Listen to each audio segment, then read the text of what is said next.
Start करते हैं अपन, देखते हैं यहाँ पर analysis of singly reinforced beam. हमने अच्छे से देख लिया वहाँ पर एजम्पशंस क्या क्या थे। अब अपन बात करेंगे एनालिसिस की। तो ये मैंने डिस्कस कर लिया था आपसे सारे डायग्राम। ये क्या था हमारे पास, this was your cross section. ये क्या था आपके पास, क्रॉस सेक्शन था आरसीसी का। इसके बारे में बात किया था, ये क्या आपके पास, ये मैंने बोला था ये क्या आपके पास स्ट्रेन डायग्राम है। ठीक है, स्ट्रेन डायग्राम हमने देखा था वो कैसे मूव कर रहा है, वो लीनियरली मूव कर रहा था। और उसके बाद हमने लास्ट में देखा था वो कैसा था आपके पास, स्ट्रेस डायग्राम था। स्ट्रेस डायग्राम की अगर मैं बात करूं तो स्ट्रेस डायग्राम आपने देखा था कि न्यूट्रल एक्सिस से जो 0.002 जो स्ट्रेन था वो वहां तक कैसे पैराबोलिकली मूव किया था और उसके बाद कैसे मूव किया था, वो स्ट्रेट लाइन मूव किया था। ठीक है, तो ये क्रॉस सेक्शन था। इसकी अगर मैं बात करूं तो ये क्या आपके पास, दिस वाज योर विड्थ। और अगर मैं इसकी बात करूं यहाँ से यहाँ तक, ये क्या आपके पास, this is your depth. This is your neutral axis. Clear, ये न्यूट्रल एक्सिस है। अब यहाँ पर ये स्ट्रेन डायग्राम की बात करूँ तो टॉप मोस्ट फाइबर पे, कंप्रेशन फाइबर पे कितना था ये 0.0035। इसके बारे में बात करूँ तो ये कितना है 0.002। इसके रेस्पेक्टिव जो स्ट्रेस जो आया वो कितना है 0.45 FCK। ये भी कितना है आपके पास 0.45 FCK। यहाँ की बात करूँ तो ये कितना होना चाहिए आपके पास 0.002 प्लस 0.87 FY/ES। इससे ज़्यादा ही होना चाहिए आपके पास टेंशन में, आपके पास जो स्ट्रेन आता है वो। क्लियर, चलिए अब यहाँ पर अपन बात करेंगे एनालिसिस के बारे में। बात करूँ तो मतलब मैं यहाँ पर बात करूँगा आपसे फोर्सेस के बारे में बात करूँगा। फोर्स कितनी लग रही है, मतलब फोर्सेस दोनों, कंप्रेसिव फोर्स, टेंसाइल फोर्स, दोनों के बारे में बात करेंगे। यहाँ पर हम बात करेंगे मोमेंट के बारे में बात करेंगे। यहाँ पर हम बात करेंगे लीवर आर्म वगैरह के बारे में बात करेंगे, वो भी आपको मैं बताता हूँ, डिस्कस करेंगे वो क्या होता है। ठीक है, सबसे पहले अपन डिस्कस करते हैं कि मैंने आपको बताया था कि जो ऊपर से मैंने बोला था जो न्यूट्रल एक्सिस की जो डिस्टेंस है, आप कभी ये मत सोचना कि न्यूट्रल एक्सिस हमें d/2 पे आ जाएगा, ऐसा कभी नहीं होगा। न्यूट्रल एक्सिस की जो डिस्टेंस होगी उसको हम बोलते हैं XU से डिनोट करते हैं। टॉप मोस्ट फाइबर से न्यूट्रल एक्सिस की जो डिस्टेंस होगा वो कितना होगा, वो XU से। मतलब सिमिलरली यहाँ से भी अगर मैं बात करूँ तो ये भी कितना हो जाएगा, XU हो जाएगा। चलिए अगर मैं यहाँ पर इसको बोल रहा हूँ कि ये ऊपर वाला, इसको मैं बोल रहा हूँ X1 और नीचे वाला जो डिस्टेंस है उसको मैं बोल रहा हूँ X2। ठीक है, ये क्या है आपके पास, ऊपर वाला है X1, नीचे वाला क्या है आपके पास X2 डिस्टेंस है। किसकी बात करूं मैं, कंप्रेशन जोन में दोनों स्ट्रेन जो आया है ना उसके बारे में बात कर रहा हूं। क्लियर, सबसे पहले मैं ये वाली वैल्यू निकाल लेता हूं, X1 और X2 क्या है। X1 आप समझ जाना, X1 यहां से यहां तक है, X2 क्या है आपके पास, दिस इज योर X2। चलिए यहां से अपन देखें तो मैं यहां पर क्या लगा लेता हूं, आप देख रहे हो कि ये वाला एक ट्रायंगल दिख रहा है, सिमिलरली एक छोटा वाला ट्रायंगल दिख रहा है। तो सिमिलर ट्रायंगल लगा सकता हूँ मैं, हाँ यहाँ पर मैं सिमिलर ट्रायंगल लगा सकता हूँ। तो अगर मैं सिमिलर ट्रायंगल लगाया, सिमिलर ट्रायंगल मैंने यूज किया, तो मैं लिख सकता हूँ 0.0035 अपॉन टोटल न्यूट्रल एक्सिस तक का डिस्टेंस कितना है वो XU। तो मैं यहाँ पर लिख सकता हूँ 0.0035 अपॉन XU इक्वल्स टू, ये कितना हो जाएगा 0.002 upon X2। This will be your 0.002 upon X2। तो आप मेरे को यहाँ से X2 बता सकते हैं क्या, X2 कितना हो जाएगा आपके पास, this will be your 0.002 upon 0.0035 into XU। तो आपके पास जो X2 की जो वैल्यू आएगी वो कितनी आ जाएगी आपके पास, दैट विल बी योर, आप इसको सॉल्व कर लेना, आपके पास ये जो वैल्यू आएगी वो कितनी आ जाएगी आपके पास 4/7 XU। कितनी आ जाएगी वो 4/7 XU। नीचे वाली की वैल्यू मिल गई X2 की, कितनी मिली 4/7 XU। सिमिलरली X1 की अगर मैं बात करूं, X1 कितना हो जाएगा, टोटल XU माइनस X2 हो जाएगा। तो अगर मैं X1 की बात करूं, X1 कितना हो जाएगा XU माइनस X2, मतलब XU माइनस 4/7 XU। तो यहां से अगर आप देखोगे तो X1 की जो वैल्यू आएगी वो आएगी आपके पास 3/7 ऑफ XU। क्लियर, X1 कितना आ जाएगा आपके पास 3/7 XU। तो अगर मैं इसकी बात करूं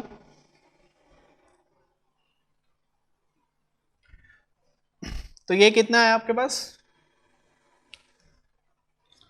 दिस इज 3/7 XU और ये कितना है आपके पास, दिस इज 4/7 XU। डिस्टेंस की बात कर रहा हूं मैं। तो अगर ये वाला 3/7 है तो ये भी 3/7 होगा। तो ये वाली जो डिस्टेंस है ये भी कितनी हो जाएगी आपके पास 3/7 XU। थोड़ा छोटा लिख रहा हूं मैं, आप समझ जाइए, मैं आपको डिक्टेट भी कर रहा हूं। This is what, this is 3/7 XU। Similarly ये वाली जो वैल्यू है ये कितनी हो जाएगी, this will B 4/7 of XU। Clear? मैं क्या बोला कि मुझे निकालना है यहाँ पर क्या, स्ट्रेस डायग्राम में मुझे निकालना है फोर्सेस। फोर्सेस की बात करूंगा तो मुझे फोर्सेस निकालनी है कौन कौन सी, कंप्रेसिव फोर्स और टेंसाइल फोर्स। तो कंप्रेसिव फोर्स कहाँ पर आएगा, कंप्रेशन जोन में ही आएगा। कंप्रेशन जोन मतलब न्यूट्रल एक्सिस के ऊपर जो जोन है। लेकिन अगर मैं यहाँ पर बात करूँ तो आप मेरे को देखिए यहाँ पर जो स्ट्रेस जो डायग्राम जो बना है, स्ट्रेस ब्लॉक जो बने हुए हैं, यहाँ पे दो अलग अलग टाइप के फिगर है। ऊपर वाला रेक्टेंगुलर है, नीचे वाला क्या है आपके पास, नीचे वाला आपके पास पैराबोलिक है।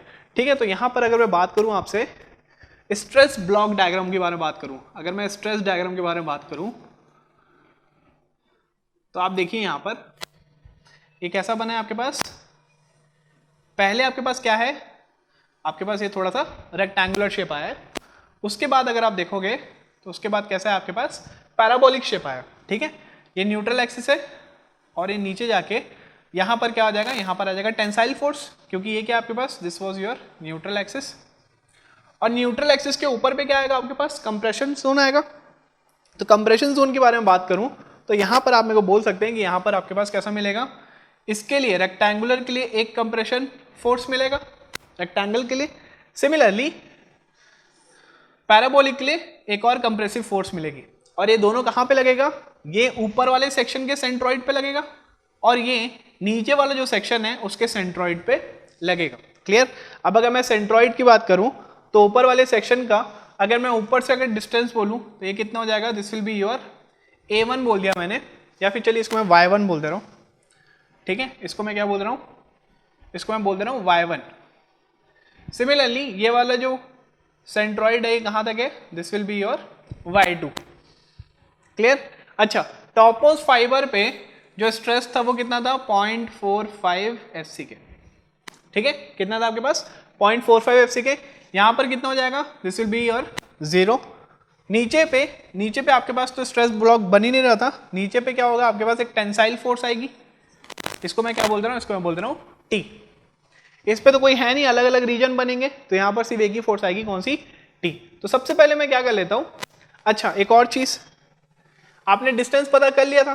ठीक है, रेक्टेंगुलर का जो डिस्टेंस था वो कितना था आपके पास, 3/7 XU, और पैराबोलिक का जो डिस्टेंस था वो कितना था आपके पास, 4/7 XU। ठीक है, इसको आप लिख लीजिए, this will be your 4/7 XU, और ये कितना था आपके पास, दिस वाज योर 3/7 XU। ठीक है, डिस्टेंस की बात में बात करूँ, सबसे पहले मैं क्या करूँगा, सबसे पहले हम यहाँ पे बात करेंगे evaluating compressive force, evaluating compressive forces.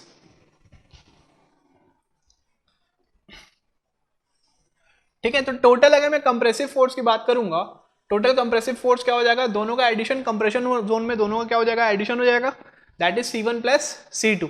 तो चलिए यहाँ पर अपन बात करते हैं C1 के बारे में बात करते हैं। C1 क्या हो जाएगा आपके पास, देखिए जब भी अपन फोर्स निकालते हैं, स्ट्रेस ब्लॉक डायग्राम के बारे में जब भी बात करते हैं, फोर्स क्या होता है आपके पास, फोर्स होता है आपके पास विड्थ जो होता है क्रॉस सेक्शन का, width into area of stress diagram, area of stress diagram. ठीक है, चलिए यहां पर अगर मैं क्या निकाल रहा हूं, अभी मैं C1 निकाल रहा हूं, C1 में निकाल रहा हूं, विड्थ कितना है हमारे पास, विड्थ कितना है, विड्थ हमारे पास B है।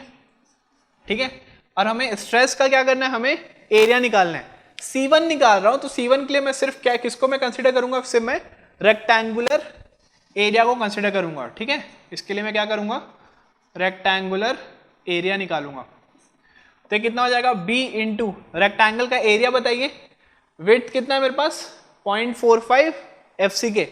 ठीक है, ये क्या है हमारे पास, लेंथ कितनी है 0.45 FCK, और ब्रेड्थ कितनी है हमारे पास 3/7 XU हमने यहाँ पर निकाला है। ठीक है, हमने यहाँ पर निकाला है, विड्थ कितनी है हमारे पास 3/7 XU, और इसका जो लेंथ है वो कितना है हमारे पास 0.45 FCK। तो आप इसको लिख लीजिए, ये कितना हो जाएगा, this will be your 3/7 XU into 0.45 into FCK। Clear? तो यहाँ से आपके पास जो वैल्यू आएगी वो कितनी आ जाएगी, 3/7 into 0.45 FCK into B into क्या मिल जाएगा आपको, XU। ये क्या मिल गया आपको, दिस इज योर C1। ठीक है, सिमिलरली यहां से अगर मैं बात करूं C2 की, अगर मुझे C2 निकालना है, C2 भी कितना हो जाएगा आपके पास, विड्थ इंटू, देखिए विड्थ जो है आपके पास क्रॉस सेक्शन का विड्थ है, क्रॉस सेक्शन का विड्थ मतलब कितना है आपके पास, दिस इज योर बी, और डेप्थ कितना है इसका, स्मॉल डी, इफेक्टिव डेप्थ कितना है आपके पास, स्मॉल डी। विड्थ इनटू आपके पास स्ट्रेस डायग्राम किसका हो जाएगा आपके पास, पैराबोलिक का, पैराबोलिक स्ट्रेस डायग्राम का एरिया, डायग्राम का क्या ले लेना है आपको, एरिया ले लेना है। तो विड्थ कितना हमारे पास, बी है, पैराबोलिक स्ट्रेस डायग्राम एरिया। अच्छा मेरे को बताइए पैराबोला का आपके पास क्या होता है, आपको ये पता है कि अगर मेरे पास रेक्टेंगुलर है, ठीक है, अगर मेरे पास रेक्टेंगल है, ये हमारे पास क्या है बी, और ये क्या है हमारे पास एच, तो इसका एरिया कितना होता है आपके पास, बी इंटू एच। लेकिन अगर मैं बोला कि यहाँ से मुझे क्या लेना है, मुझे पैराबोलिक का अगर मुझे लेना है एरिया, तो ये रेशियो कितने पे जाता है, ये 2/3 और 1/3 रेशियो पे कट होता है। पैराबोला स्पैंड्रल जो कट होते हैं वो कितने पे, 2/3 और 1/3 रेशियो पे कट होते हैं। तो अगर मैं सिर्फ इतना ही वाला ले रहा हूँ, सिर्फ मैं पैराबोलिक रीजन ले रहा हूँ, तो एरिया रेक्टेंगल को कैसे कट कर रहा है ये, 2/3 पे, तो एरिया कितना हो जाएगा ये 2/3 बेस इंटू हाइट। तो यहाँ की अगर मैं बात करूँ,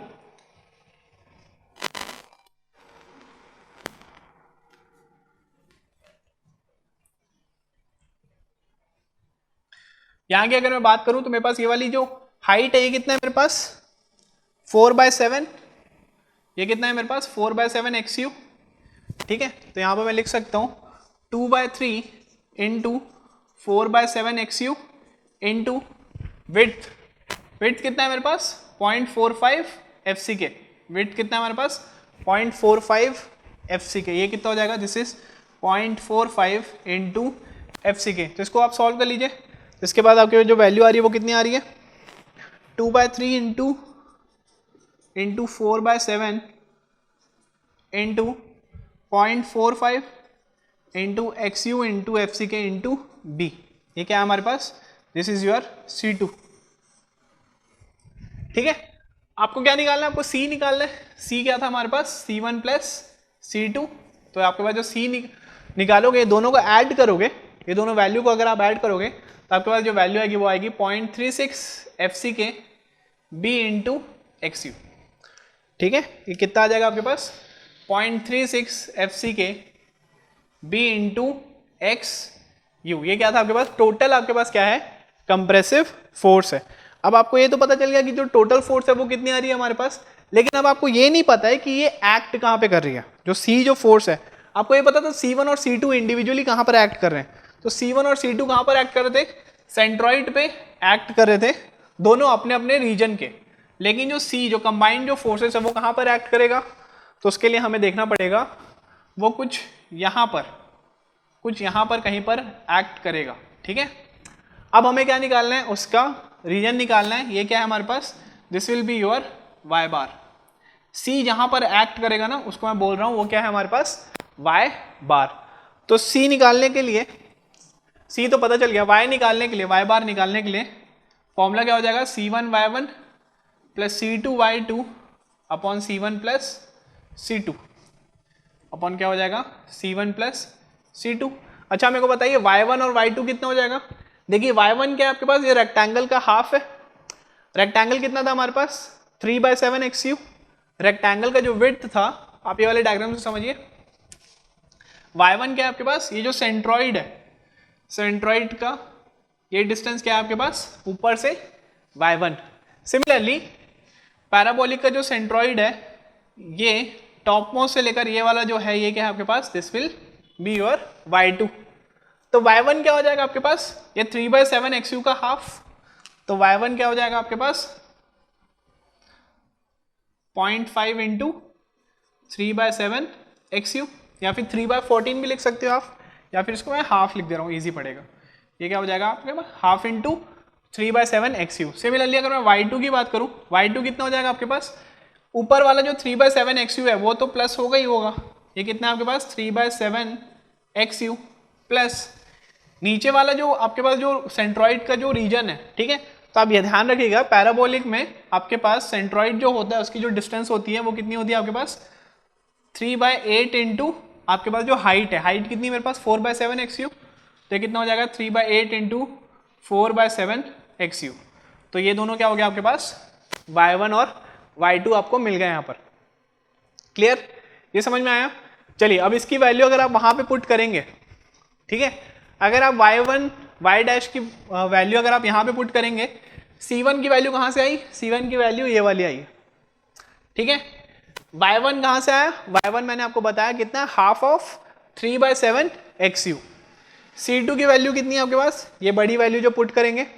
y2 की वैल्यू क्या हो जाएगी आपके पास, ऊपर वाला 3/7 XU प्लस जो सेंट्रॉइड की जो डिस्टेंस थी कितनी थी, वो 3/8 इंटू हाइट, 3/8 इंटू पैराबोलिक के जो हाइट था वो, अपॉन c1 प्लस c2 करेंगे तो आपको यहां से y बार की जो वैल्यू है वो आपको मिल जाएगा 0.42 इंटू XU। कितना मिल जाएगा ये, 0.42 इंटू XU आपको यहां से वैल्यू मिल जाएगा, ठीक है। मेरे को ये वाली वैल्यू याद है, आपको चाहो तो इसको आप पूरा पुट कर लीजिए सारे इक्वेशंस, अब इसको सॉल्व करेंगे तो आपको ये वाली वैल्यू मिल जाएगी।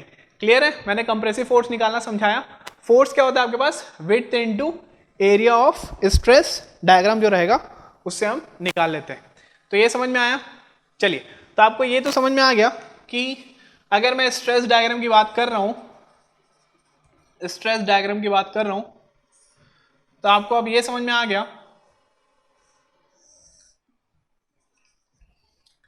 कि ये क्या था आपके पास, न्यूट्रल एक्सिस था।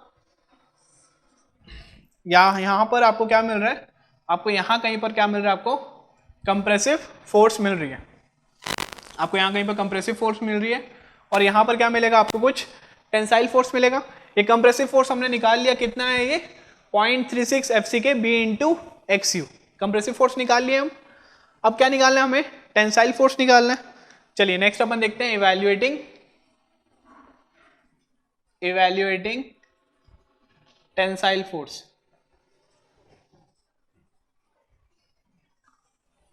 ठीक है, हमें T निकालना है, फोर्स, टेंसाइल फोर्स। फोर्स की बात करूंगा तो देखिए यहां पर कोई यहां पर ये वाला फॉर्मूला लिखना तो कोई मतलब का है नहीं, width into area of stress diagram, क्योंकि नीचे टेंशन जोन में आपके पास कोई स्ट्रेस ब्लॉक कुछ बना नहीं है, तो सीधा सीधा हम स्ट्रेस फोर्स क्या लिख सकते हैं, stress into area, stress into क्या लिख सकते हैं हम, एरिया ऑफ स्टील। ठीक है, अब आप मेरे को बताइए यहाँ पर डिजाइन स्ट्रेस जो होता है आपके पास स्टील के लिए, जो डिजाइन स्ट्रेस होता है वो कितना होता है आपके पास, Fy upon partial factor of safety कितनी होती है 1.15 इनटू एरिया ऑफ स्टील के लिए हम सीधा सीधा लिख लेते हैं, जितने भी आप स्टील रीइंफोर्समेंट आप जितने भी यूज करें, जैसे कि एग्जांपल आपने यहाँ पर जैसे मैंने बनाया था, कितने आपके पास दिख रहे हैं यहाँ पर स्टील के, जो आप कितने नंबर ऑफ स्टील रीइंफोर्समेंट देख रहे हैं आप यहाँ पर 4। ठीक है, तो एरिया ऑफ स्टील रीइंफोर्समेंट कितना हो जाएगा 4 इंटू एक रीइंफोर्समेंट का एरिया कितना हो जाएगा π/4d²। तो आप वो यहाँ पर पुट कर देंगे, ये मैं आगे जाके भी समझा दूंगा, कोई दिक्कत नहीं है। ठीक है, तो अब स्ट्रेस की बात करूं तो ये कितना हो जाएगा आपके पास 0.87 Fy इंटू क्या हो जाएगा ये AST। ठीक है, ये कितना हो जाएगा 0.87 Fy इंटू AST। क्लियर, तो यहां से आपने क्या कर लिया, यहां से आपने कंप्रेशन फोर्स भी निकाल ली, ठीक है, और यहां से आपने टेंशन फोर्स भी निकाल लिया। अब आपको लोकेशन ऑफ कंप्रेशन फोर्स भी पता चल गया, location of top most fibre से कितने डिस्टेंस पे डील कर रहा है ये 0.42 XU, मतलब ये जो वाला जो C जो है ये टॉप मोस्ट से कितने पे डिस्टेंस पे डील कर रहा है ये 0.42 इंटू XU।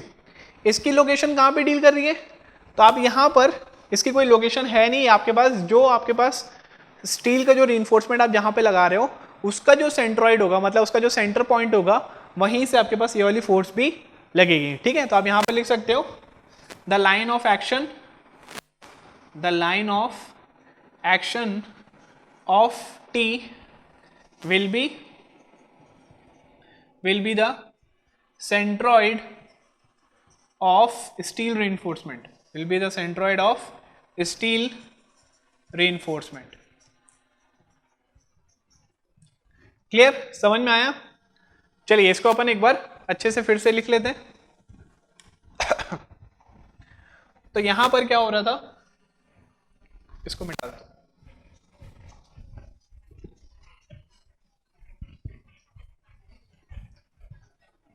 तो आपने कंप्रेशन फोर्स देख लिया, आपने टेंसाइल फोर्स भी आपने देख ली।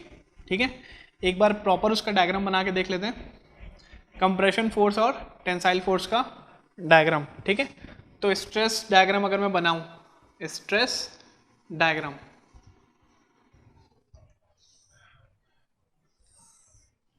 ठीक है,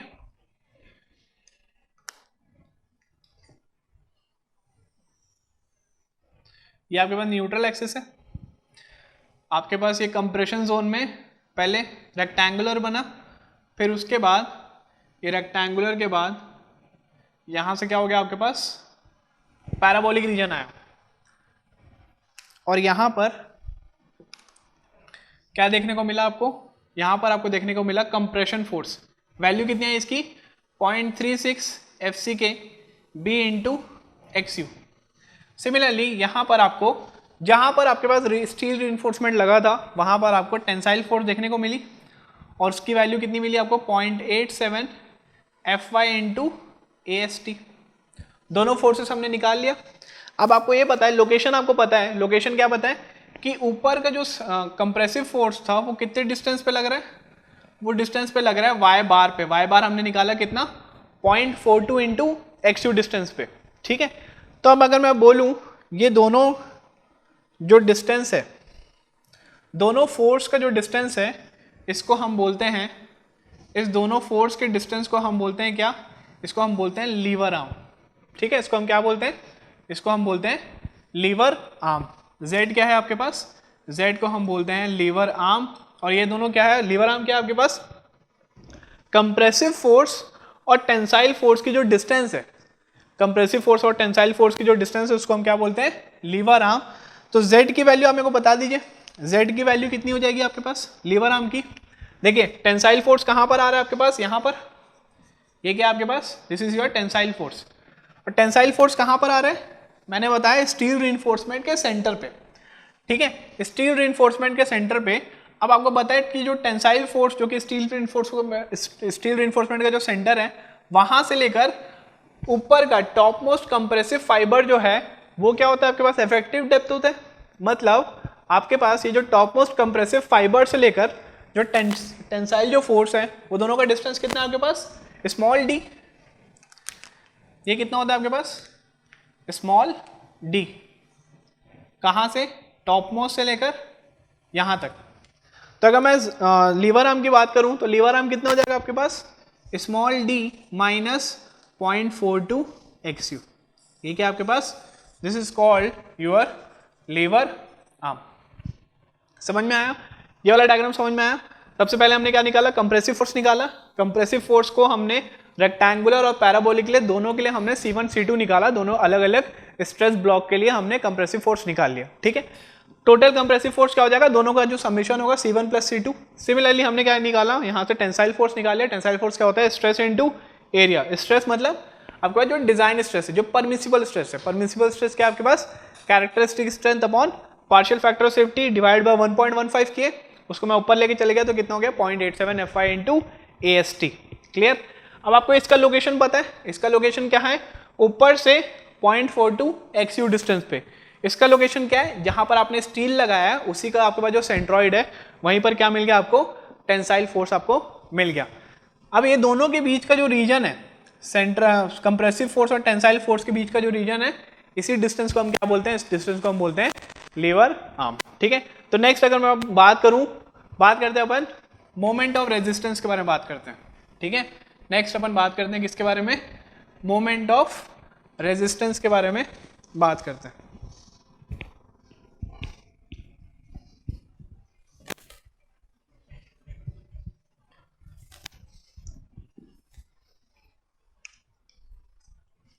चलिए कंप्रेसिव फोर्स देख लिए, टेंसाइल फोर्स देख लिए, अब अपन देखते हैं मोमेंट को।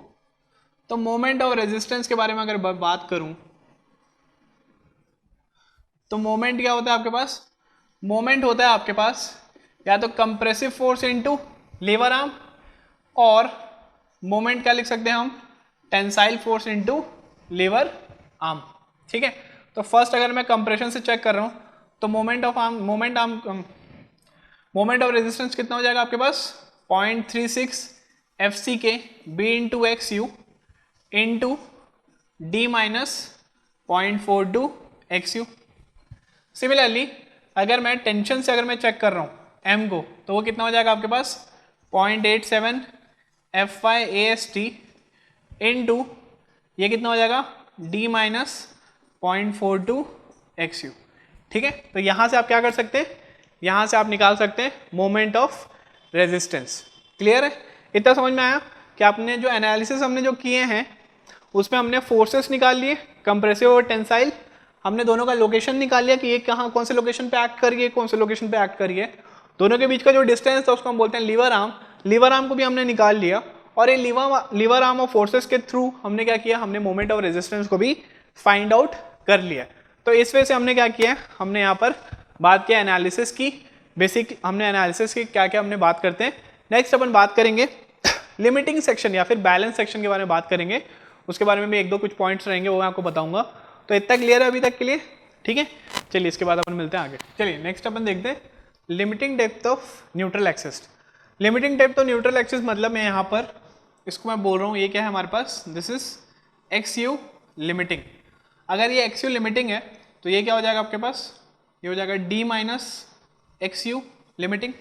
लिमिटिंग सेक्शन का मतलब आप समझिए, लिमिटिंग सेक्शन का मतलब ये हो रहा है कि आपके पास दोनों जो कंपोनेंट है कंक्रीट और आपके पास जो स्टील है, दोनों एक ही टाइम पे, दोनों साइमल्टेनियसली, दोनों अपने अपने क्या हो गया आपके पास लिमिट स्टेट में क्या हो गया, पहुंच गए। ठीक है, दोनों साइमल्टेनियसली क्या हो रहे हैं, एक साथ क्या हो रहे हैं, अपने मैक्सिमम अल्टीमेट स्ट्रेस में स्टेज पे पहुंचेंगे। उस स्टेज पे क्या बोलेंगे अपन इसको, उसको हम बोलेंगे लिमिटिंग स्टेज। ठीक है, तो यहाँ पर जो न्यूट्रल एक्सिस जो है डेप्थ, पहले मैं क्या बोलता था उसको XU से जिसको डिनोट करता था, अब मैं इसको क्या डिनोट कर रहा हूँ मैं XU लिमिटिंग से। सिमिलरली नीचे वाला क्या हो जाएगा, वो हो जाएगा D माइनस XU लिमिटिंग। तो मैं बोल रहा हूँ लिमिटिंग डेप्थ की अगर मैं बात करूँ तो मुझे क्या निकालना है, XU लिमिटिंग की वैल्यू निकालना है। चलिए अगर मैं XU लिमिटिंग की वैल्यू निकालूंगा तो सबसे पहले ये ऊपर वाला ट्रायंगल देख लेते हैं और एक नीचे वाला, नहीं तो फिर चलिए ऊपर वाला ट्रायंगल देख लेते हैं, साथ ही साथ एक नीचे वाला ट्रायंगल देख लेते हैं, क्योंकि एक बार कॉन्क्रीट की बात कर लेते हैं, एक बार स्टील की बात कर लेते हैं। तो यहाँ से अगर मैं सिमिलर ट्रायंगल की बात करूँ, सिमिलर ट्रायंगल की अगर मैं बात करूँ तो ऊपर वाला ट्रायंगल कितना है आपके पास 0.0035 अपॉन क्या हो जाएगा ये XU लिमिटिंग अगर होगा ठीक है, इक्वल्स टू नीचे वाले ट्रायंगल का ये वाला कितना है आपके पास स्ट्रेन, मैक्सिमम जो स्ट्रेन है आपके पास टेंशन जोन में वो कितना है आपके पास 0.002 plus 0.87 Fy upon ES upon कितना हो जाएगा ये D माइनस कितना हो जाएगा ये XU लिमिटिंग। क्लियर है, तो इसको मैं उधर लेके चले जाता हूँ, या फिर एक काम करते हैं इसको मैं इधर लेके आता हूँ। हाँ, तो ये कितना हो जाएगा D minus XU limiting upon XU limiting equals to कितना हो जाएगा ये 0.002 plus 0.87 Fy upon ES upon क्या हो जाएगा ये 0.0035। क्लियर, तो यहाँ से अगर मैं XU लिमिटिंग की अगर मैं बात करूँ तो यहाँ से अगर मैं XU लिमिटिंग की बात करूँ तो XU लिमिटिंग क्या हो जाएगा आपके पास, XU लिमिटिंग का जो फॉर्मूला होगा वो हो जाएगा आपके पास K इंटू डी। ठीक है, आप इसको सॉल्व कर लेना, आप यहाँ से आप इसको सॉल्व कर लेना तो आपको फॉर्मूला क्या मिलेगा XU लिमिटिंग का, वो मिलेगा K इंटू डी। जहाँ पर आपके पास K की जो वैल्यू रहेगी, यहाँ पर आपके पास K की जो वैल्यू रहेगी वो आपके पास रहेगी 700 अपॉन 1100 प्लस 0.87 Fy। तो मतलब आपके पास जो XU लिमिटिंग है वो कितना हो जाएगा आपके पास 700 अपॉन 1100 प्लस 0.87 Fy इंटू क्या हो जाएगा आपके पास D। क्लियर, ये क्या है आपके पास, ये आपके पास XU लिमिटिंग का फॉर्मूला है। तो आगे यहाँ से अगर मैं बोलूँ तब डायरेक्ट आप बोल सकते हो XU लिमिटिंग, इसको मैंने बोल दिया, पूरे कांस्टेंट को बोल दिया K इंटू डी। यहाँ से अगर मैं K की वैल्यू आपको बताऊं, यहाँ से अगर मैं आपको K की वैल्यू बताऊं, K की वैल्यू कितनी हो जाएगी, देखिए K की वैल्यू आपसे सिर्फ Fy पे डिपेंड कर रही है। K की वैल्यू आपके पास सिर्फ किस पे डिपेंड कर रही है, Fy पे डिपेंड कर रही है, बाकी सब तो कांस्टेंट है। तो Fy मतलब अलग अलग ग्रेड के बारे में बात कर रहे हैं हम, अलग अलग क्या बात कर रहे हैं हम, ग्रेड के बारे में बात कर रहे हैं। तो सबसे पहले अगर मैं Fe 250 लिया, Fe 250 लिया, Fy कितना हो गया उसका 250 हो गया। तो अगर आप यहाँ पर अगर प्लेस करेंगे आप, ठीक है, अगर आप यहाँ पे प्लेस करेंगे तो आपके पास जो वैल्यू आएगी वो कितनी आ जाएगी आपके पास 0.53। सिमिलरली अगर आप Fe415 लेंगे तो आपके पास जो वैल्यू आएगी वो आएगी 0.48। अगर आप Fe500 लेंगे तो आपके पास जो वैल्यू आएगी वो आएगी कुछ अराउंड 0.46। ठीक है, आपको क्या करना है, जो भी ग्रेड का आपको स्टील दिया रहेगा आप बस उसकी वैल्यू आप पुट करेंगे यहाँ पर, तो आपको K की वैल्यू मिल जाएगी, इजीली आप इवैल्यूएट कर सकते हैं। और K की वैल्यू इनटू जो भी इफेक्टिव सेक्शन वो डेप्थ जो रहेगा सेक्शन का, अब वहां से पुट करेंगे तो आपको यहाँ से एक्चुअल लिमिटिंग निकल जाएगी। अब आप बोलोगे सर एक्चुअल लिमिटिंग निकाल क्यों रहे हैं, बेसिकली क्यों निकाल रहे हैं, चीज़ें धीरे धीरे समझ में आएगी।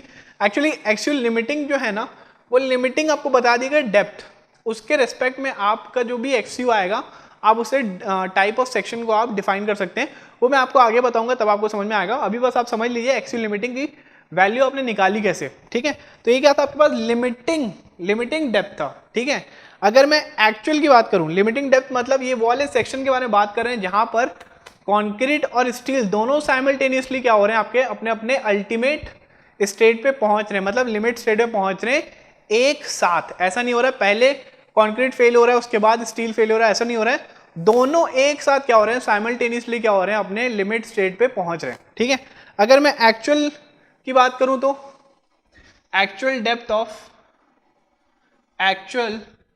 डेप्थ ऑफ न्यूट्रल एक्सिस की अगर मैं बात करूं तो वो कितना होगा, तो इसमें आप क्या कर लेना, इसमें आप दोनों कंप्रेशन और टेंशन फोर्सेस को क्या कर लेना, दोनों को आप इक्वेट कर देना। कंप्रेशन फोर्स कितनी आई थी हमारे पास 0.36 FCK B into XU, tension force कितनी आई थी हमारे पास 0.87 FY इंटू AST। आप यहां से क्या कर लेना, आप यहां से XU निकाल लेना, XU की वैल्यू कितनी आएगी 0.87 FY AST अपॉन कितना हो जाएगा ये 0.36 FCK इंटू B। क्लियर, आप यहां से XU भी निकाल लिए। अब करना क्या आपको ये समझिए, आपने क्या किया, आपने XU लिमिटिंग आपने निकाल के देख लिया। ठीक है, उसके बाद क्या किया, आपको एक्चुअल XU भी आपको पता चल गया। ठीक है, अब यहां से अगर आपका जो एक्चुअल XU जो है वो अगर आपके पास लिमिटिंग डेप्थ से अगर आपके पास कम है तो सेक्शन को हम क्या बोलते हैं, सेक्शन को हम बोलते हैं अंडर रीइंफोर्स्ड सेक्शन। सेक्शन को हम क्या बोलते हैं, अंडर रीइंफोर्स्ड सेक्शन। सिमिलरली अगर आपके पास XU लिमिटिंग से बड़ा है तो इस वाले सेक्शन को हम क्या बोलते हैं, इस सेक्शन को हम बोलते हैं ओवर रीइंफोर्स्ड सेक्शन। इसको हम क्या बोलते हैं, ओवर रीइंफोर्स्ड सेक्शन। तो बेसिकली आप क्या करेंगे, जब भी आप डिजाइन करेंगे सबसे पहले आप क्या देखेंगे, आप यहाँ पे limiting depth of neutral axis आप निकालेंगे। क्या होता है वो, XU लिमिटिंग। आप लिमिटिंग डेप्थ निकाल लिए, उसके बाद क्या करेंगे, आप एक्चुअल वाला जो डेप्थ है न्यूट्रल एक्सिस का, इसको आप निकाल के आप कंपेयर करके आप देखेंगे कि आपका जो सेक्शन है वो अंडर रीइंफोर्स्ड सेक्शन है कि वो ओवर रीइंफोर्स्ड सेक्शन है। अगर आपके पास अंडर रीइंफोर्स्ड सेक्शन आया तो आप अंडर रीइंफोर्स्ड की तरह उसको डिजाइन करेंगे, अगर आपके पास ओवर रीइंफोर्स्ड सेक्शन आया तो उसको आप क्या करेंगे, ओवर रीइंफोर्स्ड की तरह डिजाइन करेंगे। अब आप बोलोगे सर अंडर रीइंफोर्स्ड होता क्या है, ओवर रीइंफोर्स्ड होता क्या है, तो मैं बोल रहा हूँ अभी तक के लिए इतना ही अपन पढ़ते हैं। अंडर रीइंफोर्स्ड, ओवर रीइंफोर्स्ड, ये सब मैं क्या करूंगा इसके नेक्स्ट वाले लेक्चर में आपको बड़े इत्मीनान से आपको समझाऊंगा। सब अपने अपने बेस में क्या है, एक एक टॉपिक है। क्लियर, तो अभी आपको समझ में आया analysis, compressive force, tensile force, moment हमने जो निकाला वो कैसे निकाले हैं, समझ में आ गया। हमने एनालिसिस कर लिया, उसके बाद मैंने बात किया आपसे लिमिटिंग डेप्थ के बारे में बात किया न्यूट्रल एक्सिस की, और हमने बात किया एक्चुअल डेप्थ के बारे में बात किया। लिमिटिंग डेप्थ हम निकालते क्यों है, क्योंकि लिमिटिंग डेप्थ के रेस्पेक्ट में ही हम चेक करते हैं कि आपका जो सेक्शन है वो अंडर रीइंफोर्स्ड है कि ओवर रीइंफोर्स्ड सेक्शन है। क्लियर, चलिए अभी तक के लिए अपन इतना ही रखते हैं, मिलते हैं अपन नेक्स्ट लेक्चर में, बात करते हैं हम इसके आगे टाइप्स ऑफ सेक्शन की, और वहां पर हम स्टार्ट करेंगे design of singly reinforced beam. ठीक है, चलिए थैंक यू।